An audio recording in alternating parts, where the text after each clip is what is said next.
Hi friends, నేను మీ శైలుని. Shailu beauty parlour in Madhira. Welcome back to our channel. ఎలా ఉన్నారండి? అందరూ బాగున్నారా? నేను చాలా బాగున్నానండి. టుడే వచ్చేసి నేను పర్మనెంట్ హెయిర్ స్ట్రైట్నింగ్ చేస్తున్నాను ఫ్రెండ్స్. చూడండి తనకు బిఫోర్ హెయిర్ ఎలా ఉందో, చాలా రఫ్గా ఉంది. అండ్ వచ్చేసి తనకు స్పిట్ ఎండ్స్ కూడా చాలా ఉన్నాయి ఫ్రెండ్స్. బాగా డ్రైగా ఉంది హెయిర్ వచ్చేసి. తను వచ్చేసి పర్మనెంట్ స్ట్రైట్నింగ్ కావాలి అని వచ్చారు. చూడండి నేను ప్రాసెస్ అన్నది ఎలా చేస్తున్నానో ఏంటి అన్నది మీకు స్టెప్ బై స్టెప్ అయితే నేను ఇందులో ఎక్స్ప్లెయిన్ చేస్తాను ఫ్రెండ్స్. ఫస్ట్ వచ్చేసి నేను హెయిర్ వాష్ అన్నది చేస్తున్నాను. నేను దేనితో చేస్తున్నాను, ఏ కిట్ అన్నది నేను మీకు చెప్పలేదు కదా ఫ్రెండ్స్. నేను వచ్చేసి లోరియల్‌లో చేస్తున్నాను పర్మనెంట్ అనేది. దీనికొచ్చేసి హెడ్ బాత్ చేసి వచ్చారు. అయినా సరే కంపల్సరీ మనం మన షాంపూ తోటి కంపల్సరీ వాష్ అనేది చేయాల్సి ఉంటుంది. సో, అందుకే నేను లోరియల్ షాంపూతో మాత్రం తనకు షాంపూ చేస్తున్నాను. షాంపూ అయిపోయిన తర్వాత ప్రాసెస్ ఏంటి అన్నది నేనైతే మీకు కిట్ చూపిస్తూ నేను ఎక్స్‌ప్లెయిన్ చేస్తాను ఫ్రెండ్స్. దీనికొచ్చేసి నేను వాష్ అన్నది ఫస్ట్ వాష్ అన్నట్టు ఎన్ని వాష్‌లుంటాయి, ఏ క్రీమ్ ఎప్పుడు యూజ్ చేయాలి, మళ్ళీ తర్వాత మనం టైం ఎంత తీసుకోవాలి ఏంటి అన్నది నేను మీకు ఇందులో స్టెప్ బై స్టెప్ చెప్పేస్తాను. Okay friends. ఇప్పుడు నేనొచ్చేసి ఫస్ట్ క్రీమ్ అయితే తనకు అప్లై చేస్తున్నాను. ఫస్ట్ క్రీమ్ వచ్చేసి స్మూత్నింగ్ క్రీమ్ అంటారు. నెక్స్ట్ వచ్చేసి మనకు 2 క్రీమ్స్ ఉంటాయి ఇందులో. ఇప్పుడు నేను చూపిస్తున్నాను కదా! ఫస్ట్ క్రీమ్ వచ్చేసేమో మన స్మూత్నింగ్ క్రీమ్ అంటాము. అదొచ్చేసి ఫస్ట్ స్టెప్‌గా ఉంటుంది. సెకండ్ వచ్చేసి న్యూట్రిలైజేషన్ క్రీమ్ అని అంటారు. అదొచ్చేసి మనం స్ట్రైట్నింగ్ చేసిన తర్వాత, వాష్ చేసిన తర్వాత సెకండ్ క్రీమ్ అనేది అప్లై చేస్తామన్నట్టు. సో, మీరు ఇందులో చూడొచ్చు. నేను క్రీమ్ అప్లై చేసిన తర్వాత మనం మసాజ్ అనేది కంపల్సరీ చేయాలి ఫ్రెండ్స్. ఎందుకనంటే రూట్ అనేది స్ట్రాంగ్‌గా ఉంటుంది. నెక్స్ట్ వచ్చేసి క్రీమ్ అనేది మనకు ఈవెన్‌గా హెయిర్‌కన్నది మనకు పట్టేస్తుందన్నట్టు. మీరు చూడొచ్చు నేను పెట్టే ప్రాసెస్ ఎలా పెడుతున్నానో. నెక్స్ట్ వచ్చేసిన తర్వాత మనం అప్ సైడ్ నుంచి ఎండింగ్ వరకన్నది క్రీమ్ అనేది అప్లై చేస్తాం. 2 ఫింగర్స్ మధ్యలో వచ్చేసి హెయిర్ అన్నది మనం మసాజ్ చేస్తూ ఇది చిన్న స్మాల్ సెక్షన్, ఎంత స్మాల్ సెక్షన్ అంటే ఇప్పుడు నేను తీసుకున్నా కదా! సో, అంతకు మించి ఎక్కువ మాత్రం మనం హెయిర్ అన్నది తీసుకోకూడదు. స్మాల్ సెక్షన్‌గా అయిపోయిన తర్వాత బ్యాక్ సైడ్ అన్నట్టు. బ్యాక్ సైడ్ గూడా year to year section complete అయిన తర్వాత బ్యాక్ వచ్చేసి మనం సేమ్ ప్రాసెస్ అన్నది హెయిర్‌కి క్రీమ్ ఎలా అప్లై చేస్తున్నాను చూడండి. అలానే అప్లై చేయాల్సి ఉంటుంది. దీనికొచ్చేసి క్రీమ్ అన్నది నేను టోటల్‌గా అప్లై చేసేసాను. మీరు చూడొచ్చు స్ట్రెయిట్నింగ్ కనిపిస్తుంది కదా! ఫస్ట్ టైమ్ ఎలా ఉంది హెయిర్ అన్నది ఇప్పుడొచ్చేసి చూడండి ఎలా ఉంది.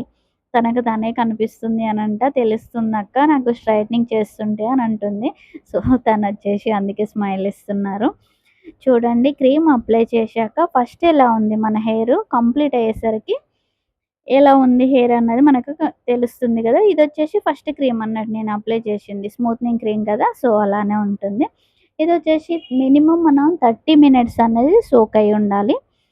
అదే చెప్తున్నాను తనకి. 30 మినిట్స్ మనకు కంప్లీట్ అయిపోయిన తర్వాత హెయిర్ అన్నది చెక్ చేసుకుంటాను. నేను అదే ఎక్స్‌ప్లెయిన్ చేస్తున్నాను. హెయిర్ ఎలా చెక్ చేస్తామన్నది ఇప్పుడు చూడండి. దీనికైతే 30 మినిట్స్ అయితే కంప్లీట్ అయిపోయింది. సో, అందుకే నేను హెయిర్ అన్నది చెక్ చేసుకుంటున్నాను. ఇక్కడొచ్చేసి 2, 3 హెయిర్ అన్నది మనం తీసుకొని ఇలా చెక్ చేస్తాం. లాగడం వల్ల 2 ఫింగర్స్ మధ్య నుంచి సాగుతుందన్నట్టు ఎలాస్టిక్ లాగా. చూడండి మీకు కనిపిస్తుంది కదా! సేమ్ అదే ప్రాసెస్ వచ్చింది అనంటే ఫస్ట్ క్రీమ్ ప్రాసెస్ అనేది మనకు కంప్లీట్ అయిందన్నట్టు. దీని తర్వాత కంప్లీట్ అయిపోగానే మనం వచ్చేసి వాష్ అనేది చేస్తాం ఫ్రెండ్స్. దీనికి వాష్ చేసిన తర్వాత మళ్ళీ మనం బ్లో డ్రై చేసుకోవాలి. తర్వాత వచ్చేసిన తర్వాత పూర్తిగా బ్లో అయిపోయిన తర్వాత స్ట్రెయిటనింగ్ అనేది స్టార్ట్ చేసేస్తాం. చూడండి నేను స్ట్రెయిటనింగ్ చేస్తున్నాను కదా! దీనికొచ్చేసి స్కాల్ప్ నుంచి ఇంత కడ వరకు అంటే స్కాల్ప్ నుంచి హెయిర్ అన్నది మనకొచ్చేసి చివరి వరకు మనం స్ట్రెయిటనింగ్ అన్నది పర్ఫెక్ట్‌గా చేసుకోవాలి ఫ్రెండ్స్. పర్ఫెక్ట్‌గా అయిపోయింది. తనకు చూడొచ్చు మీరు బ్యాక్ సైడ్ హెయిర్ ఎలా ఉందన్నది.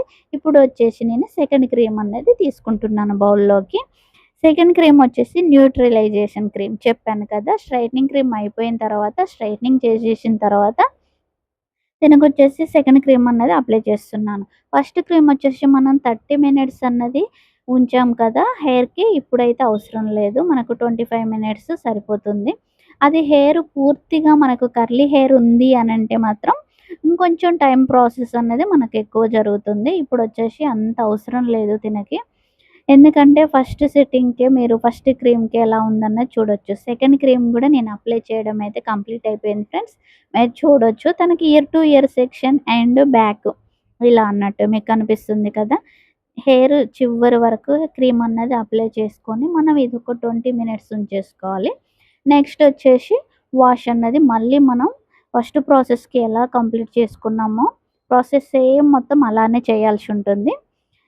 చూడండి తనకు బ్లో గూడా చేస్తున్నాను. బ్లో అయిపోయిన తర్వాత మళ్ళీ మన స్ట్రెయిటనింగ్ అవసరము అనుకుంటే చేసుకోవచ్చు. నేనైతే లైట్‌గా తనకి మళ్ళీ స్ట్రెయిటనింగ్ అన్నది నేను కంప్లీట్ చేసేసాను ఫ్రెండ్స్. చూడండి తనకి బిఫోర్ హెయిర్ ఎలా ఉంది, ఆఫ్టర్ ఎలా ఉన్నదన్నది ఇగో ఇప్పుడు నేను చెక్ చేస్తున్నాను కదా ఫ్రెండ్స్ ఎలా ఉంది చూడండి.